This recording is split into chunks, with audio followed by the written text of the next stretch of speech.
Flaqa li kellhom fid-Dar Ċentrali l-Prim Ministru Roberta Bela u l-kap tal-Oppożizzjoni Alex Zborċ tkellmu dwar diversi temi li jolqtu direttament il-ħajja tan-nies.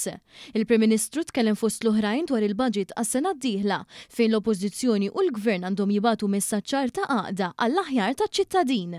Dax-xahar reġgħet qamet okkażjoni unika biex iż-żewġ partiti juru bil-fatti, b'mod konkret, li nistgħu nibatu messaġġ li fuq budget li indubjament fis-27 ta' Ottubru se jkun l-ikbar wieħed laqgħat kellu pajjiżna, wieħed espansjonarju illi jsaħħaħ il-pensjonijiet, jsaħħaħ il-qagħda taż-żgħażagħ self-employed ta' min iħaddem u ta' min jaħdem tal-pensjonanti ta' kulħadd.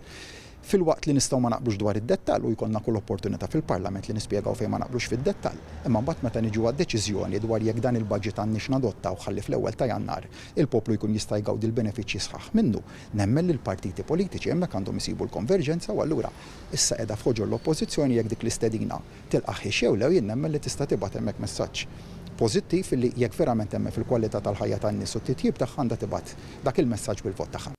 Dr. Bela tkellem ukoll dwar l-ambjent b'mod partikolari dwar kif Manuel Island se jerġa' jmura l-istat oriġinali tiegħu. Waqt il-laqgħa l-Prim Ministru propona wkoll li tinżamm minuta silenzju b'rispett lejn it-tarbija tas-sena li l-ħamis tilfet ħajjitha traġikament.